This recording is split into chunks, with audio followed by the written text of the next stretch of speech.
While almost all of us look forward to the holidays every year, many people at one time or another can find the holiday season stressful. Crowded stores and highways, overtaxed budgets, and at times unreasonable expectations for the holiday season can leave us feeling drained, depressed, and disappointed.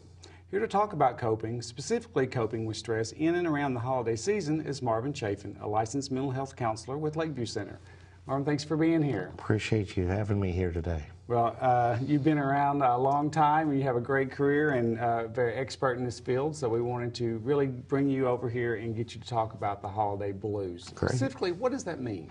Well, I think it means more than anything that during the holiday season, sometimes people get emotionally taxed.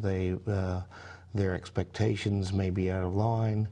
They may be stressed by so much going on around them and feeling not up to the task of dealing with the holidays and dealing with all the things that are going on for this kind of period that we have every year. Well, who typically suffers from this?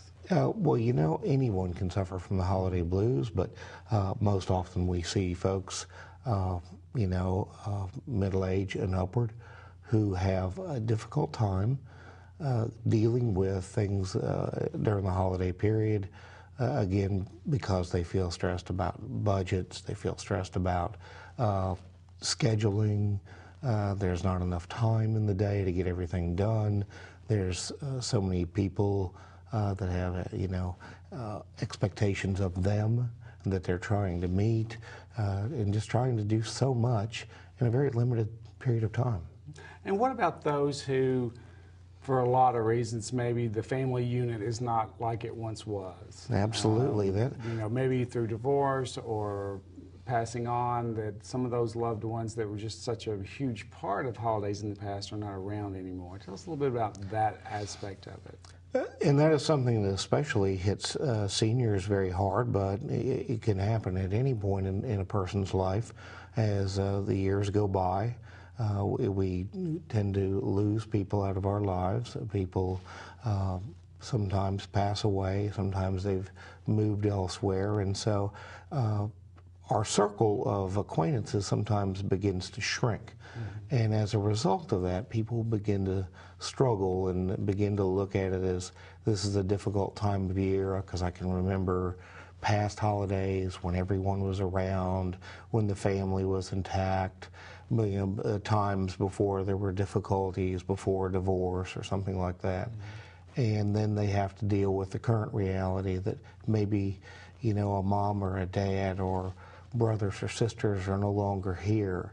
Maybe they're having to deal with, having to split schedules because of a divorce in the family or something like that. I'm not going to get to see my son or my daughter when I'd like to this year because they're going to be somewhere else. Well, these feelings that we were talking about that they have of depression or anxiety, how does this actually go beyond them and impact their circle of family and friends? Well, more than anything, what we will see is that as people struggle with this, they begin, and many times, to either get so stressed out that you begin to feel the anxiety coming off these people, or they become so depressed that sometimes they begin to withdraw. They again don't interact as much with their current circle of acquaintances, friends and family that they used to, simply as a way to deal with the stress. Well, what kind of signs maybe can people look for in themselves, or can we look for in other people that say this is beyond just everybody's got a lot to do, we're really busy, or a certain amount of expected sadness? How do we know the signs that this is really a problem? The first thing I think any person could look at for themselves is there a sense of expectation about the holidays, or is there maybe with it a sense of dread that it just seems like the tasks involved and the process of going through the holidays is just so overwhelming? For someone standing on the outside looking in, a family member, a friend, we would often advise them to look at how is the person functioning? Are they able to get up and do things, take care of themselves? are they getting on with the business of living and doing versus maybe withdrawing, being quiet. In some cases, people get so stressed they become very depressed, they become tearful, extremely anxious, and avoidant of nearly all situations. Well, if we recognize some of these symptoms in ourselves or in other people, what are some tips on what we can do to help ourselves and to help those that we feel are in this category? One of the things that I've always encouraged people to do is to, for themselves, when they're undergoing some stress, is to back up and look at and readjust their expectations about what they need to do for the holidays. Sometimes we have Norman Rockwell expectations of what our holidays will be like, where all the family is going to be around and there's going to be no conflict and the table will be full of all these wonderful goodies and nothing ever gets overbaked or underdone. And so we ask people oftentimes to look at your expectations and be able to laugh at things that don't go as well as we'd like them to. Beyond that, one of the things we encourage people to do is talk with family members.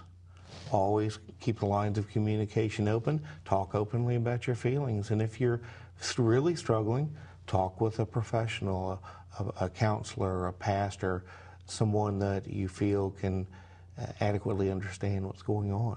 Well, let's say somebody knows that their holiday circle is going to be different this year, or maybe they're even just entirely alone.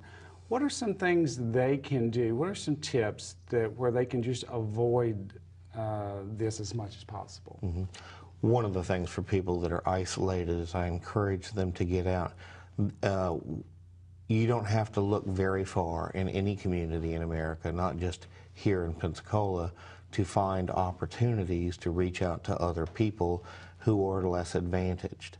And that's a difficult message to hear for some people who feel like they don't have a lot, but I can assure you we can probably always find someone who has even less than we do. And there are incredible opportunities to volunteer, to become part of some organization somewhere, to even help someone who lives within walking distance of your own house. That's great advice. If people get out, I think they will, as you say, realize that maybe their situation's not quite as bad as what they thought it might Absolutely. be. Well, if somebody really does think they need some help, where can they go? Certainly, we encourage people to engage in the services of a counselor when those things happen. You can either, contact your own primary care physician for a referral. You can contact the Lakeview Center, the Community Mental Health Center here in Pensacola. We have offices here in Pensacola and over in Milton, and we'll be more than happy to get you hooked up with a counselor to talk through any problems that you're having, whether it be for a telephone call or a session or two, whatever it takes. Well, great. That's great advice. I think we all need to probably look at our expectations again, just as a general rule. So that's great advice and great tips. So thank you very much, Martin. We appreciate it. Thanks for having me.